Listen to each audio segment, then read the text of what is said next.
இன்றைய மன்னா. மன்னிப்பில் தேவனின் கிருபையை புரிந்துகொள்ளுதல். வேத வசனங்கள் மத்தேயு 18:23. இதன் நிமித்தமாகவே பரலோக இராஜ்யம் தன் அடிமைகளிடம் கணக்கு தீர்க்க விரும்பிய ஒரு ராஜாவைப் போல் ஆகியிருக்கிறது. மத்தேயு 18:24. அவன் கணக்கு தீர்க்க தொடங்கியபோது 10,000 தாலந்து கடன்பட்ட ஒருவன் அவனிடம் கொண்டுவரப்பட்டான். மத்தேயு 18:25. ஆனால் அவனிடம் திருப்பிச் செலுத்த அவனுக்கு வழி இல்லாததால் அவனும் அவனுடைய மனைவி பிள்ளைகள் அவனிடமிருந்த யாவும் கூட விற்கப்பட்டு கடன் திருப்பிச் செலுத்தப்படட்டும் என்று எஜமான் ஆணையிட்டான். மத்தேயு 18:26. அப்போது அந்த அடிமை தாழ விழுந்து, என்னிடம் பொறுமையாயிரும், எல்லாவற்றையும் நான் உமக்கு திருப்பிச் செலுத்திவிடுவேன் என்று கூறி அவனை தொழுது கொண்டான். மத்தேயு 18:27.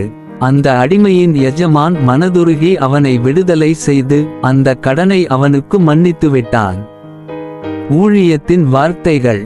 அந்த அடிமை 10,000 தாலந்து கடன்பட்டிருந்தான். அது மிகப்பெரிய தொகை. அவனுக்கு திருப்பிச் செலுத்தும் திறன் இல்லை. நாம் தேவனுக்கு கடன்பட்ட அனைத்தையும் ஒருபோதும் திருப்பிச் செலுத்த முடியாது. மனிதர்கள் நமக்கு கடன்பட்டிருப்பதை விட இது மிக அதிகம்.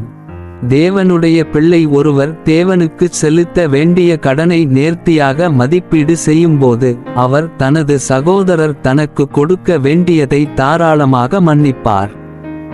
தேவனிடமிருந்து நாம் பெற்ற கிருபையின் மகத்தான தன்மையை நாம் மறந்துவிட்டால் நாம் மற்றவர்களிடம் இரக்கமற்றவர்களாக மாறுகிறோம். மற்றவர்கள் நமக்கு எவ்வளவு குறைவாக கடன்பட்டிருக்கிறார்கள் என்பதை காண்பதற்கு முன்பு நாம் தேவனுக்கு எவ்வளவு கடன்பட்டிருக்கிறோம் என்பதை பார்க்க வேண்டும். கிருபை என்றால் என்ன, நற்செய்தி என்ன என்பதை மனிதன் தெளிவாக புரிந்துகொள்வது கடினம்.